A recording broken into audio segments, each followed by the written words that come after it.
श्री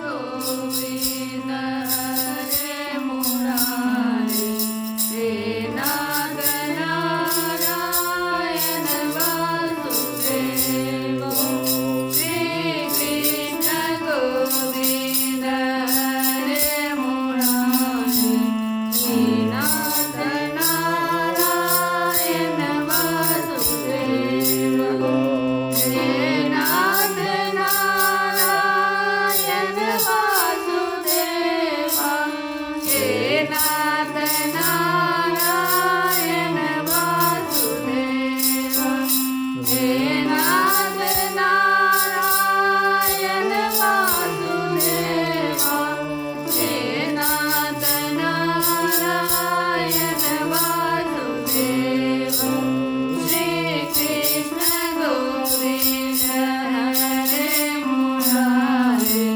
हे नाथ नारायण वासुदेव हरे राम राम राम हरे हरे हरे कृष्ण कृष्ण कृष्ण हरे हरे हरे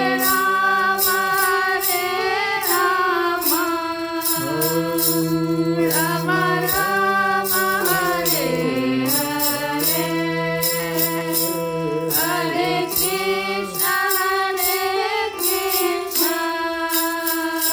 कृष्ण कृष्ण हरे हरे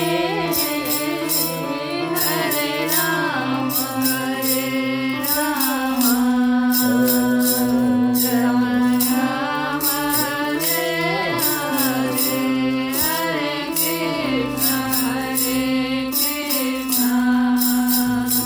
कृष्ण कृष्ण हरे हरे अज्ञानतिमिरान्धस्य ज्ञानाञ्जनशलाकया चक्षुरुन्मीलितं येन तस्मै श्रीगुरवे नमः वसुदेवसुतं देवं कंसचाणूरमर्दनं देवकी परमानन्दं कृष्णं वन्दे जगद्गुरुं रुक्मिणीकेलिसंयुक्तं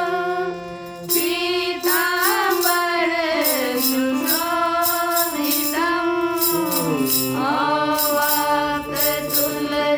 आवाप्ततुलसीगन्धं कृष्णं वन्दे जगद्गुरुं कृष्ण करुणासिन्धो दीनबन्धो जगत्पते गोपेश गोपिकान्त राधाकान्त नमस्तुते तप्तकाञ्चन गौराङ्गी राधे वृन्दावनेश्वरी विश्वभानुसुते देवी प्रणमामि हरिप्रियम् ॐ कृष्णाय वासुदेवाय हरये परमात्मने प्रणतक्लेशनाशाय गोविन्दाय नमो नमः मातु मेरी श्री राधिका पिता मेरे घनश्याम मातु मेरी श्री राधिका पिता मेरे घनश्याम इन दोनों के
हम लोग कल की कथा में जैसा नारद जी ने पूछा था कि विराट पुरुष के बारे में बताइए पिताजी, तो ब्रह्मा जी ने विराट पुरुष के बारे में बताया कि किस प्रकार से जो 14 लोक हैं वो विराट पुरुष के कहाँ कहाँ पर अवस्थित हैं। 7 लोक तो कमर से नीचे हैं, उसमें पृथ्वी जो उसको भू कहते हैं वहाँ तक, अतल सुतल पाताल तक नीचे, सबसे नीचे ये 7 लोक जो हैं वो भगवान के कमर के नीचे हैं। और भू से ऊपर जो है भुवः और स्वः, ये दोनों लोक। फिर महाजनः तपः सत्यम, जो सबसे ऊपर वाला सत्यम ब्रह्म लोक। इन सब ये 7 लोक ऊपर वाले ये सब जो है देवताओं का निवास स्थान है। बीच वाला जो लोक बताए भू के बाद भुवः और स्वः, ये जो है प्रेत पितर यक्ष गंधर्व ये सब जो है इन लोगों का निवास। और नीचे राक्षस असुर लोगों का निवास स्थान है, नरक वगैरह नीचे में। तो कहने का मतलब ये है कि देखो, एक तो ये कथा से हमको समझ में आई जो ये जो प्रेत वगैरह है, प्रेत पिशाच वगैरह जो भी है, उनका भी स्थान है और वो भू से ऊपर है, लेकिन महा और जनः वगैरह से नीचे है। तो ये लोग आकाशचारी हैं, आकाश में घूमते हैं। और ऐसा कहा जाता है कि 3 संध्याओं के समय वे नीचे उतरते हैं। इसमें जो शाम का संध्या कहते हैं, जिस समय में कि 2 का मिलन होता है, जैसे शाम का मिलन कैसे कैसे होता है, सूर्य का अस्त हो रहा है, रात्रि का आगमन होने वाला है, ये संध्या कहलाता है मिलन। ऐसे सुबह में भी एक मिलन होता है। संध्या बंदन जो है लोगों को करने के लिए, खास करके जो वैष्णव हैं, जो इस मार्ग में अध्यात्म मार्ग में रहते हैं, उनके लिए बहुत आवश्यक है।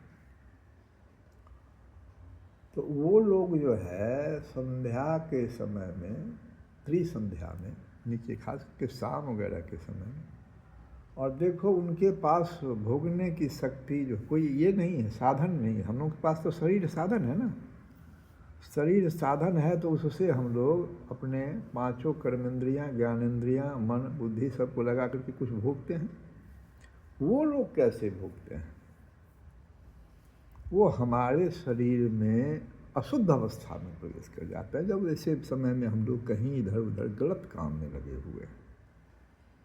उसे बड़ी सावधानी गृहस्थों को रखनी चाहिए। इतनी जो अशांति है आज के समय में, और वो जो है तुमसे ऐसा ऐसा कर्म करवा देगा जिसकी परिकल्पना नहीं कर सकते हो। रोग व्याधि दुख क्या नहीं तुमको डाल देगा, हिंसा करवा देगा।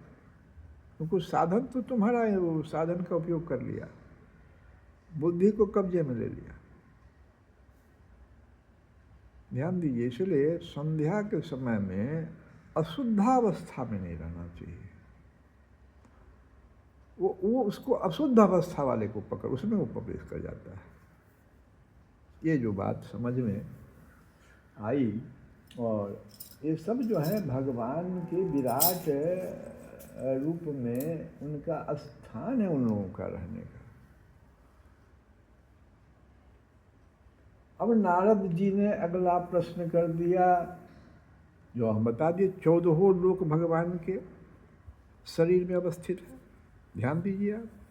लेकिन ये 14 लोक जो है, एक चीज और ध्यान दीजिए, ब्रह्मांड के 7 आवरणों का वर्णन करते हुए ये दशांगुल न्याय क्या कहता है, सो सुनिए। दशांगुल न्याय कहते हैं, ब्रह्मांड का वो वर्णन करता है किस प्रकार से। तो वेदांत प्रक्रिया में ऐसा कहा गया है कि पृथ्वी से 10 गुना जल है। हम कल बताए थे कि जो पंच महाभूत का निर्माण कैसे कैसे होता है, कैसे सबसे पहले एक गुण वाला आकाश, जिसको शब्द एक गुण है, वो आकाश का वो शब्द और एक गुण और वो ग्रहण कर लेता है तो वायु बनाता है 2 गुण वाला। स्पर्श, शब्द और स्पर्श, पंच तन्मात्रा जो इसका बड़ा महत्व है। शब्द, रस, रूप, ये सब है ना, पंच तन्मात्रा, गंध, तो स्पर्श, ये सब जो है इनका बड़ा महत्व है। ये एक एक महाभूत का निर्माण कर देता है। हम लोग तो पांचों को भोगते रहते हैं। तो पृथ्वी से 10 गुना जल है। अब थोड़ा सा विराट पुरुष का परिकल्पना करिए, पंच महाभूत कैसे कैसे उसको देखिए। पृथ्वी जितना बड़ा है उससे 10 गुना जल है ही। जल तो बहुत है, 2/3 जल कहता है वैसे वैज्ञानिक लोग, लेकिन जो शास्त्र कह रहा है 10 अंगुल न्याय क्या कहता है सो समझिए। और जल से सब 10-10 पर रख दिया है। जल से 10 अंगुल न्याय इसको कहते हैं। और जल से 10 गुना अग्नि है, अग्नि से 10 गुना वायु है। इस वायु को हम लोग साधारण ना समझें। और वायु से 10 गुना आकाश है। आकाश फिर कैसे बना है? आकाश तामस अहंकार से बना है। हम कल सुने थे अहंकार 3 प्रकार का, वैकारिक अहंकार, तेजस अहंकार और तामस अहंकार।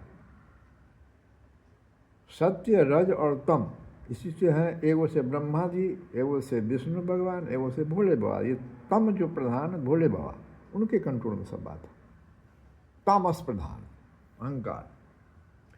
तो इस अहंकार, ये आकाश से 10 गुना ज़्यादा अहंकार, इसलिए अहंकार आदमी का भी बढ़ जाता है तो देखो कंट्रोल से बाहर हो जाता है।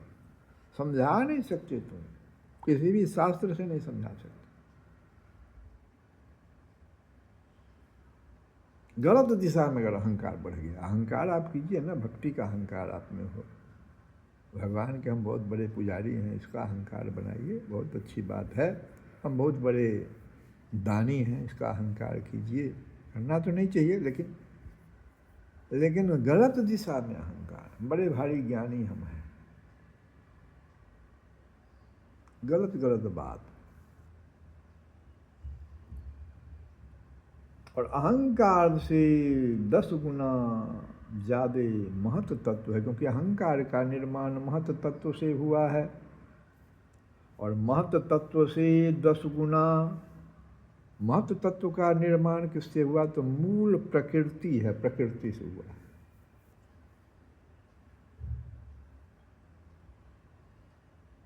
और यह प्रकृति जो है, भगवान कितने बड़े हैं सो देख लीजिए। यह प्रकृति इतना बड़ा प्रकृति हो गया, सोच लीजिए।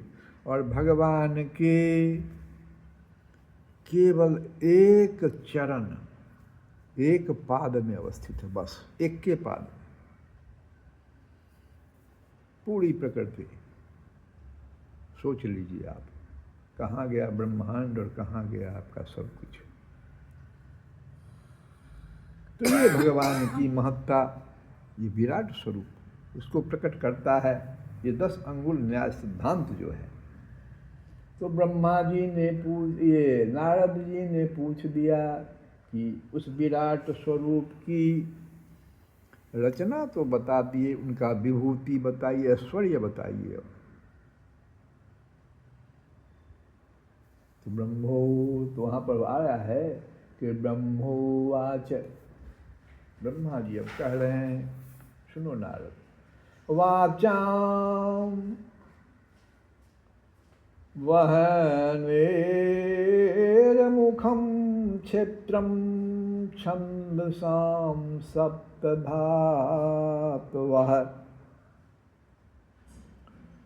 7 छंद होते हैं और 7 धातु होते हैं। ये 7 छंद कौन कौन हैं? इसमें गायत्री से शुरू होता है। सबसे पहला श्रीमद् भागवत का जो पहला श्लोक है वो गायत्री मंत्र से शुरू हुआ है। इसलिए महापुराण इसको कहा जाता है। रामचरितमानस में जनक सुता जगत जननी जानकी अतिशय प्रिय करुणा निधान की। ताके जुग पद कमल मनावो या सुकृपा निर्मल मति पाओ। निर्मल मति, यही तो गायत्री।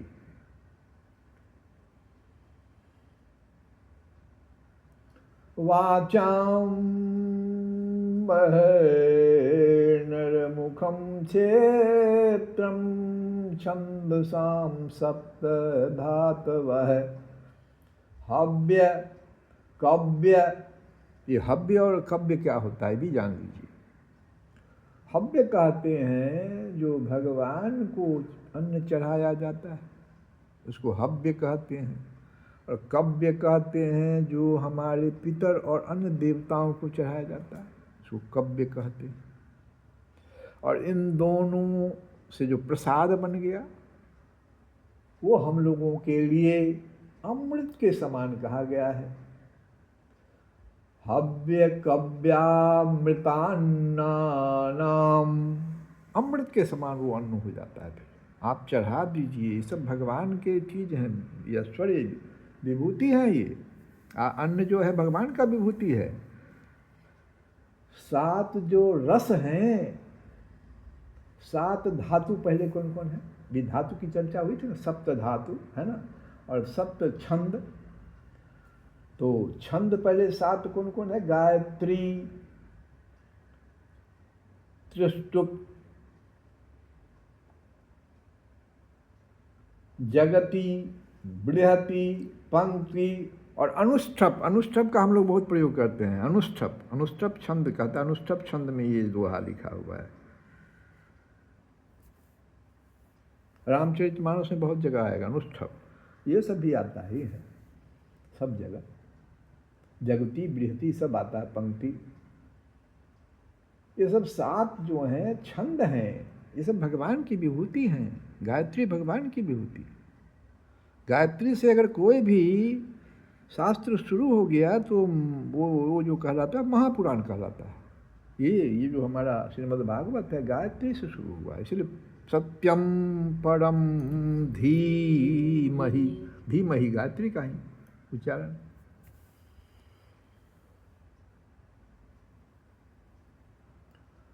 सात धातु कौन कौन है? तो चर्म, मांस, रुधिर, मेदा, मज्जा, अस्थि तथा बीर्ज। ये 7 धातु भगवान की विभूति है। ये हमारा तुम्हारा नहीं है। हमारा तुम्हारा कुछ भी नहीं है भाई। क्यों हम लोग इतना जो है सो अहंकारी होते चले जा रहे हैं। वाचाम वहेनर्मुखं क्षेत्रं छन्दसां सप्तधातवः। हव्य कव्यामृतान्नानां जिह्वा सर्वरसस्य च। जिह्वा, और कहाँ से आप इन सबों का आस्वादन लीजिएगा? जिह्वा, जहाँ पर वरुण उसके अधिष्ठात्री देवता चौ, वरुण देवता उसके, वहाँ से आप इन रसों का, कौन कौन रस है भाई? अम्ल, नींबू वाला, नींबू को जो निचोड़ते हैं, अम्ल। लवण, नमक वाला, नमक युक्त बहुत चीज मिलता है।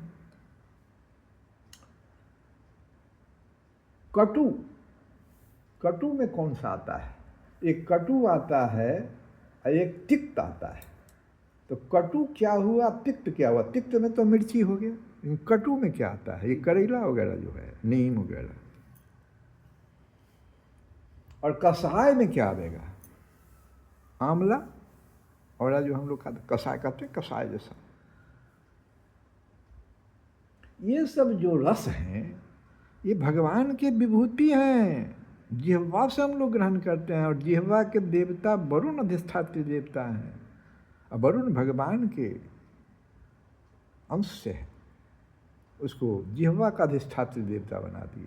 वाणी को, वाणी के अधिष्ठात्री देवता अग्नि है।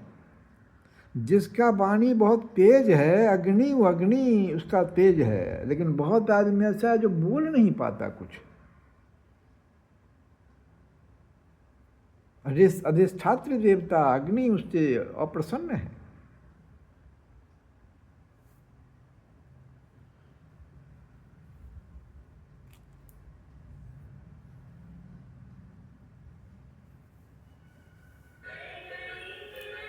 तो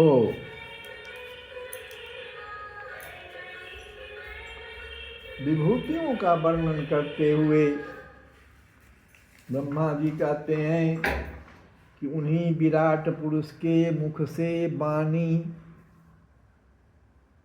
उस हमारा जो वाणी है वो उन्हीं का अंश है, जो उनके मुख से, भगवान के मुख से और उसके जो अधिष्ठात्री देवता अग्नि, दोनों का उत्पत्ति हुई है विराट पुरुष के मुख से।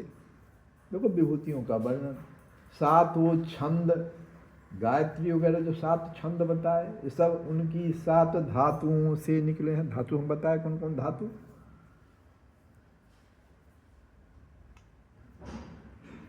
मज्जा वगैरह, ये सब जो बताए, बीज वगैरह, ये सब 7 छंद उनकी 7 धातुओं से निकले हैं। मनुष्यों, पितरों और देवताओं के भोजन करने योग्य अमृतमय जो अन्न है, हव्य और कव्य, इन दोनों से जो भगवान को जब चढ़ा दिया, पितरों को चढ़ा, उससे जो हमको जो मिला प्रसाद, वो जो अमृतमय अन्न है, सब प्रकार के रस रसेंद्रिय और उसके अधिष्ठात्री देवता वरुण, ये सब विराट पुरुष की जिह्वा से उत्पन्न हुए हैं। तो मुख में ही देखो कितना चीज हो गया। उनके नासा छिद्रों से, विराट पुरुष के नासा छिद्रों से प्राण, जो हमारे कौन कौन प्राण है भाई? 5 जो प्राण है, कौन कौन है? प्राण, अपान, व्यान, उदान और समान। ये 5 प्राण हमारे भीतर भी काम कर रहा है। इन 5 में कहीं गड़बड़ी हो जाती है तो कोई ना कोई रोग पकड़ता है। सबका वर्णन आयुर्वेद में आया है। ये 5 प्राण, और इसके देवता कौन? अश्विनी कुमार, वही तो सब बताते हैं। ये 5 प्राण और वायु तथा घ्राणेन्द्रियों से अश्विनी कुमार, समस्त औषधियाँ, जितनी भी औषधियाँ हैं, एवं साधारण तथा विशेष जो गंध उत्पन्न हुए हैं, उनकी नेत्रेंद्रियों से, ये तो नासा छिद्रों से हो गया, भगवान के नासा छिद्रों से इतना चीज। अब देखो आगे आओ, नेत्र से। अब क्या क्या? भगवान के नेत्र से, उनकी उसकी उस विभूति की चर्चा सुनो। उनकी नेत्रेंद्रिय रूप, उससे रूप हुआ, और तेज की तथा नेत्र गोलक स्वर्ग और सूर्य की जन्मभूमि है। सूर्य अधिष्ठात्री देवता इसके होते हैं नेत्र के। अगर सूर्य ना आवे तो ये नेत्र क्या देखेगा? इसके देवता तो सूर्य है। सूर्य जब बिगड़ जाते से भी हम लोग जो जन्म कुंडली बनाते हैं तो सूर्य का देखते हैं कि नेत्र पर उसका असर कैसे क्या हो रहा है। तो कहा तो नेत्र दोष इसको हो जाएगा, क्योंकि सूर्य इसके ठीक नहीं है। सूर्य उसके अधिष्ठात्री देवता है, और कहाँ से उत्पन्न हुए? भगवान के नेत्रेंद्रिय से। इस सब का रूप, तेज, नेत्र गोलक, स्वर्ग, सूर्य की जन्मभूमि है। समस्त दिशाएं जो हैं, ये भगवान के कहाँ से? समस्त दिशाएं और पवित्र करने वाले जो तीर्थ हैं भगवान के कानों से, तथा आकाश और शब्द श्रोतेंद्रिय से निकले हैं। उनका शरीर संसार की सभी वस्तुओं के सारभाग तथा सौंदर्य का खजाना है। जितना भी संसार में देख रहे हो वस्तु और सौंदर्य सब भगवान का, उनके शरीर का ही खजाना मान लो, उन्हीं से निकला। सारे यज्ञ, स्पर्श और वायु उनकी त्वचा से निकले हैं। उनके रोम सभी उद्भिज पदार्थों के जन्म स्थान हैं, अथवा केवल उन्हीं के जिनसे यज्ञ संपन्न होते हैं। उनके केश, दाढ़ी, मूछ और नखों से मेघ, बिजली, शिला एवं लोहा आदि धातुएं तथा भुजाओं से प्रायः संसार की रक्षा करने वाले लोकपाल प्रकट हुए हैं। उनका चलना फिरना, भगवान कहाँ तक चलते हैं? भुवः, भू, भुवः, स्वः, तीनों लोकों का आश्रय है। उनके चरण कमल प्राप्त की रक्षा करते हैं, जो हम प्राप्त किए हुए हैं, हमारे धन की रक्षा, हमारे शरीर की रक्षा जो प्राप्त हम कर चुके, हमारे सौंदर्य की रक्षा भगवान करते हैं। और भगवान का कौन सा अंग? चरण कमल। इसलिए चरण कमल बंदो रघुराई, है ना। उनके चरण कमल की कृपा से मूक भी बोलना, लंगड़ा भी चलना, है ना, लोग गाते हैं भजन में। चरण से, ये देखो हम लोग ऐश्वर्य, भगवान की विराट पुरुष के ऐश्वर्य को गा रहे हैं।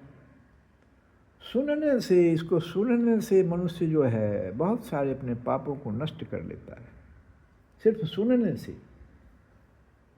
क्योंकि उसका अहंकार सबसे पहले समाप्त हो जाता है कि हम तो कुछ हैं ही नहीं कहीं पर।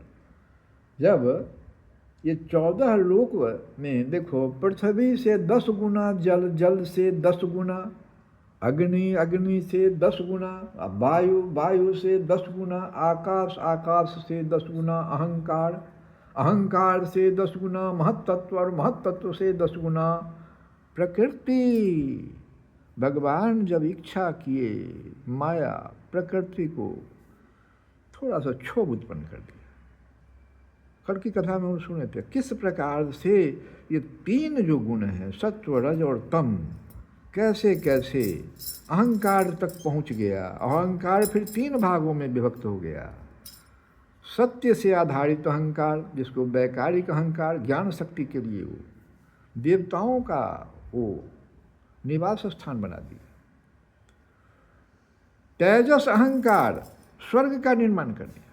और देखो ये जो है भोले बाबा वाला तम, तामसी जो अहंकार है, इससे जैसे पृथ्वी और 5 महाभूत बन गए। 5 महाभूत में देखो पृथ्वी जो है, पृथ्वी से 10 गुना जल है, कल्पना से बाहर है। जल से, इसको कहते हैं 10 न्याय सिद्धांत कहते हैं। विज्ञान की भाषा में मत समझो इसको। शास्त्रों में 10 न्याय सिद्धांत है कि 10-10 गुना बढ़ा दिया है। पृथ्वी से 10 गुना जल, माने ज़्यादा पावर में जल है पृथ्वी से। क्यों? क्योंकि पृथ्वी का अंत में प्रलय जल में हो जाता है। पृथ्वी में 5 गुण हैं, जिसमें गंध सिर्फ समाप्त हो जाता है, और जल में 4 गुण है, तो सिर्फ गंध समाप्त हुआ, जल हो गया पृथ्वी। पृथ्वी इसलिए कि उसमें 5वां गुण गंध है।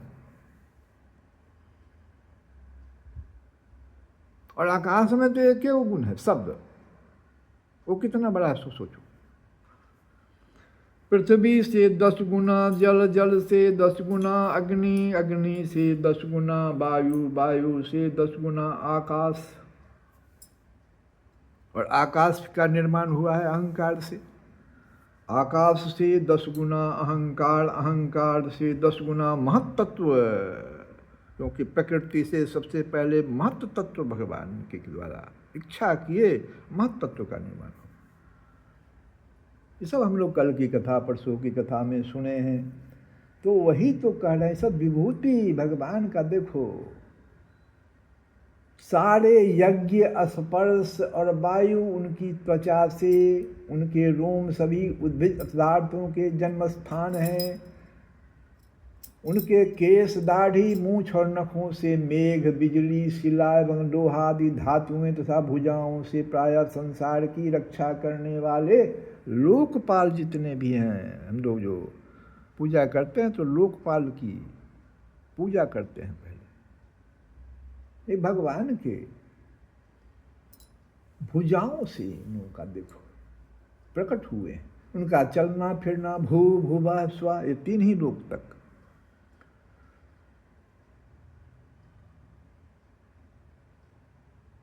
उनका जो चरण है, उनके चरण कमल प्राप्त की रक्षा करते हैं और भयों को भगा देते हैं तथा समस्त कामनाओं की पूर्ति चरण कमल से होती है। इसलिए भगवान के चरण कमल में ध्यान करना चाहिए। जब भी बैठे तो भगवान के मुख के तरफ ना देखें। भगवान के ये सारे जो हम अभी ऊपर बताए 10-10 गुना 10-10 गुना, ये सारे के सारे भगवान के केवल एक पाद में हैं। एक चरण, एक पाद, एक पाद सिद्धांत भी ये कहलाता है।